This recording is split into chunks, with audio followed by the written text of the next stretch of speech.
களுத்துறை மாவட்ட நடவடிக்கை சபை கூட்டத்தில் மக்கள் பிரதிநிதிகள், பாதுகாப்பு உயர் அதிகாரிகள் உள்ளிட்ட பலர் கலந்து கொண்டனர். 14,000 பொதுமக்கள் பாதுகாப்பு குழுக்கள் ஏற்படுத்தப்படும். அமைச்சர் வைத்திய நலிந்த ஜாதிசவும் இதில் கலந்து கொண்டார்.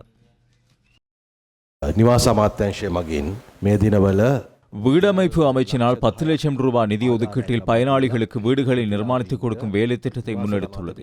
களுத்துறை மாவட்டத்தில் 200 வீடுகள் நிர்மாணிக்கப்படுகின்றன. நான் ஹொரணையில் அவ்வாறு நிர்மாணிக்கப்பட்ட வீடு ஒன்றை கையளிக்கச் சென்ற போது அவர்களுக்கு இவ்வளவு காலமும் வீடு ஒன்றை நிர்மாணித்துக் கொள்ள முடியாமல் சென்றதன் காரணம் அந்த வீட்டின் உரிமையாளர் போதைப் பொருளுக்கு அடிமைப்பட்டுள்ளமையாகும்.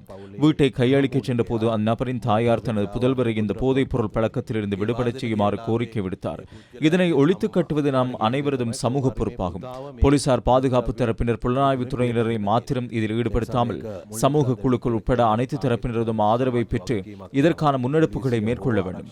இதனை நாம் இவ்வாறு முன்னெடுக்க தவறினால் இதற்கு இரையாகுவோர் யார் என்பதை எதிர்வு கூற எவராலும் முடியாமல் போகலாம். අපි කාටවත් අනාවැ කියන්න බැරි වෙයි.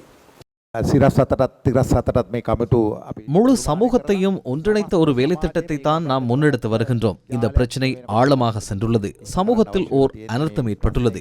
சமூகம் என்ற வகையில் இதனை நாம் தொடர்ந்தும் சகித்துக் கொண்டு இருக்க முடியாது. அரசாங்கம் என்ற வகையில் நாம் இந்த பிரச்சனையை சமூகத்திலிருந்து ஒழித்து கட்ட தீர்மானித்தோம். அதற்கான அடிப்படை இடப்பட்டுள்ளது. இந்த அனர்த்தத்துக்கு எதிர்கால சந்ததியினரை இரையாக்க முடியாது. இதனை எவரும் எதிர்க்க முடியாது. கட்சி, நிற, இன, மத, குல பேதங்களுக்கு அப்பால் இதில் இணைய வேண்டும். எதிர்க்கட்சியில் எவரேனும் இதற்கு எதிராக செயற்பட்டால் அவர் ஒரு போதைப்பொருள் வர்த்தகர் அல்லது விநியோகஸ்தர் அல்லது அதற்கு துணை போகும் ஒருவராகவே இருப்பார். சமூக பிரிவினர், அரசு நிறுவனங்கள், அரசு சார்பற்ற நிறுவனங்கள் அனைத்தும் இதனோடு இணைய வேண்டும். நாளைய தினம் ஒரு சுற்று நிருபம் வெளியிடப்படும். பொது நிர்வாக உள்நாட்டு அலுவல்கள் அமைச்சின் செயலாளர் ஊடாக அது வெளியிடப்பட உள்ளது. அரசாங்கத்தின் சகல அமைச்சுக்கள், நிறுவனங்கள், அனைத்து அரசு நிறுவனங்களில் போதைப்பொருள் ஒழிப்பு குழுக்கள் ஏற்படுத்தப்படும். அந்நிறுவனத்தின் தலைவரது பொறுப்பு போதைப்பொருள் அற்ற நிறுவனமாக அந்த வலயத்தை வைத்திருப்பதை உறுதிப்படுத்த வேண்டும். போதைப் பொருளுக்கு அடிமைப்பட்டவர்கள் இருந்தால் அவர்களுக்கு புனர்வாழ்வு அளிப்பது அந்த நிறுவனத்தின் தலைவரது பொறுப்பாகும். போதைப் பொருள் வர்த்தகர்கள் இருந்தால் அவர்களை போலீசாரிடம்